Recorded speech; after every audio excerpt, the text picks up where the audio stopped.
we got a lot of calls, Woody. So we'll go ahead straight to him and see who we got, Chris. This is Peter in Lake, Mississippi, and he wants to talk a little dog hunting. Peter, go ahead, brother.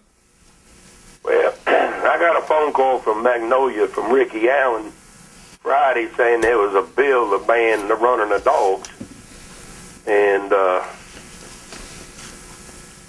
I researched it out, and I found the only bill I found was a Deering Senate Bill 2821, where all animals had to be kept on the lead until October 1st. Then you had to have a permit. Now, we worked mighty hard, and Paul remembers us fighting to get the right to train dogs during turkey season.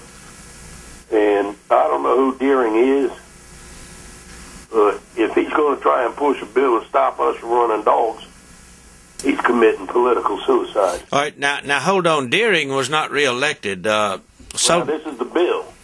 Well, the one I found. All right, 2821. Go ahead, Chris. This is Senate Bill or House Bill 2821? Senate Bill. Well, now, how can Deering do it this year if he's not in there, Chris? I don't, but that's the only thing I saw pertaining to dogs and cats. I imagine Deering is in Natchez. He probably did the...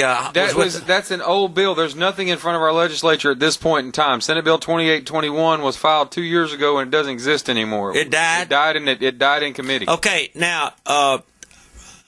I don't know who called me from Homochitto, and they were supposed to research it. I asked Chris to research it. Maybe it's being written now and has not been introduced. And this is what I've been able to find through my research.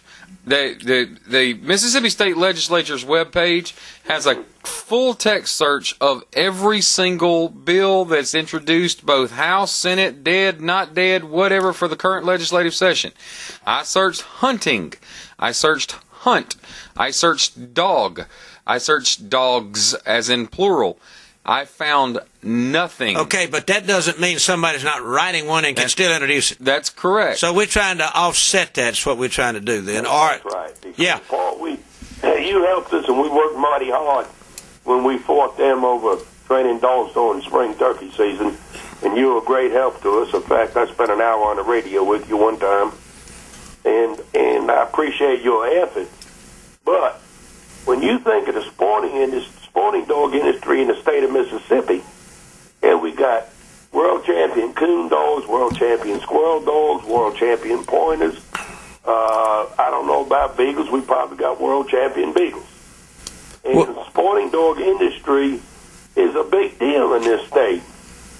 And we're not going to let them take it away from us. No, and I don't think they will. And you're exactly right, Peter. I remember y'all compromised and worked real hard. They did, Major. I don't know whether it was last year, before last, so that to appease and help with the turkey hunting. Am I right? That's correct. We come out with some restraints, time limits. Dogs had to have tracking collars.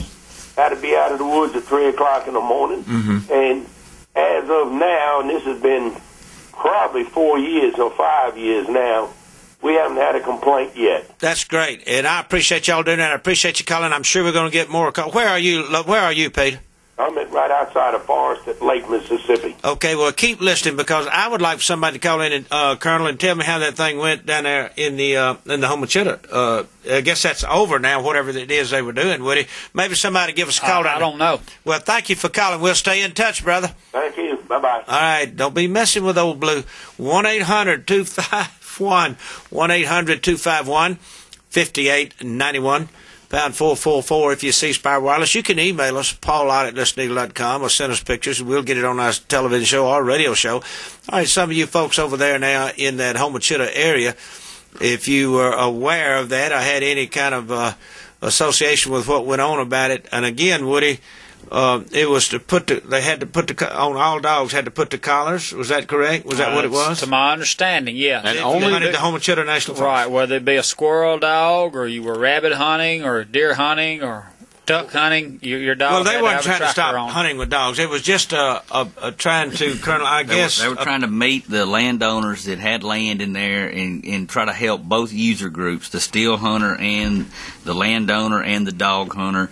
And I work in headquarters a pretty good bit, and I didn't get any calls about any problems. And on something like that, there will probably be somebody that didn't like it, but I don't think there was that much of a problem. Yeah. And what Peter was talking about, the permitted letting them run the dogs during the spring turkey season to train their dogs, that in the headquarters or in the regional offices, I have not received any calls about any problems at all. Where the turkey hunters that must have worked well. They worked well, and that was a situation of what you're talking about, Clark. They got together and worked it out. Together. Solving problems neighborly is the way to do it. If you can do it, two groups get together and hash out, and then some people didn't understand maybe why. And when it's all out on the table, then you make a good, educated, informed decision and come to an agreement. And that's what happened with the training of the dogs during the spring, or the running of the dogs during spring turkey season. And I don't know of a complaint in my North region about it at all. Well, I hadn't heard Lane Ball. I hadn't heard him say anything about it. Has he got the same deal down there as you got up north? Is that Lane? Yeah, and I had, maybe if Lane knows something, he can call. If he's listening, he actually helped implement this, and our department didn't put anything out there that couldn't be worked with, and I'm sure some people wanted stricter regulations and some wanted no regulations, and we come somewhere right in the middle, and we're kind of the referees. I got you. Well, maybe we can give Lane a call and see what his feeling was about it, because like you said, that's down in his area. Now, you haven't had a similar situation in the north part of the state. Well, it's only on this one area. Yeah. We have Forest Service land scattered all over the north region, but this is only on this Homochitto because the land is inside it. The others are big blocks of Forest Service land with no landowners in the middle, but I think these private landowners stuck in the middle of those 100,000 acres. Okay, and you say the Forest Service really the one that brought it to y'all. Y'all didn't instigate this. I don't think so. Okay.